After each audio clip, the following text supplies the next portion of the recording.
The perusal of the family instructor produced another temporary reformation. In short, he took up and laid aside a religious profession 3 or 4 different times before he was 16 years of age. All this while, my heart was insincere. I often saw the necessity of religion as a means of escaping hell, but I loved sin, and was unwilling to forsake it.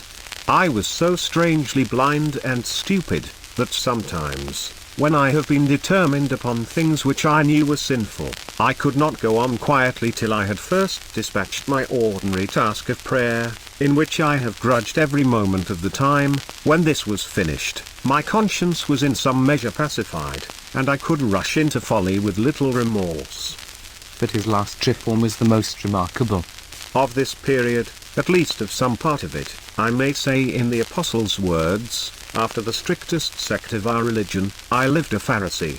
I did everything that might be expected from a person entirely ignorant of God's righteousness, and desirous to establish his own. I spent the greatest part of every day in reading the Scriptures and in meditation and prayer.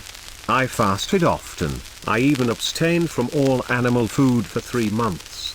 I would hardly answer a question for fear of speaking an idle word. I seemed to bemoan my former miscarriages very earnestly, and sometimes with tears.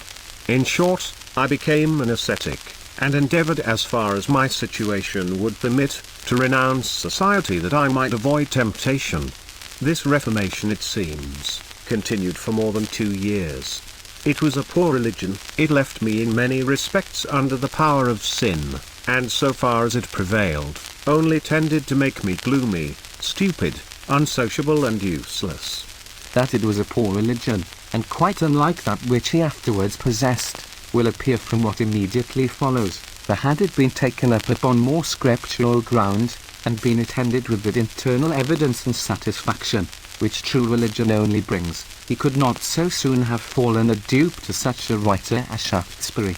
It was at a petty shop at Middelburg, in Holland, that he first met with a volume of the Characteristics. The declamation, called by his lordship a rhapsody, suited the romantic turn of his mind. Unaware of its tendency, he imagined he had found a valuable guide. This book was always in his hand, till he could merely repeat the rhapsody. Though it produced no immediate effect, it operated like a slow poison, and prepared a way for all that followed. About the year 1742, having lately come from a voyage, his father, not intending to return to sea, was contriving for Mr. Newton's settlement in the world. But to settle a youth who had no spirit for business, who knew but little of men or things, who was of a romantic turn namely, as he expressed it, of religion, philosophy, and indolence, and quite averse to order, must prove a great difficulty. At length a merchant in Liverpool, an intimate friend of the father, and afterwards a singular friend to the son, offered to send him for some years to Jamaica, and undertook the charge of his future welfare. This was consented to, and preparation made for the voyage, which was to be prosecuted the following week. In the meantime, he was sent by his father, on some business, to a place a few miles beyond Maidstone in Kent. But the journey, which was designed to last but 3 or 4 days, gave such a turn to his mind as roused him from his habitual indolence, and produced a series of important and interesting occurrences.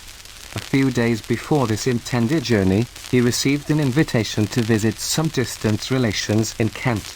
They were particular friends of his mother, who died at their house, but a coolness having taken place upon his father's second marriage, all intercourse between them had ceased. As his road lay within half a mile of the house, and he obtained his father's leave to call on them, he went thither, and met with the kindest reception from these friends. They had 2 daughters.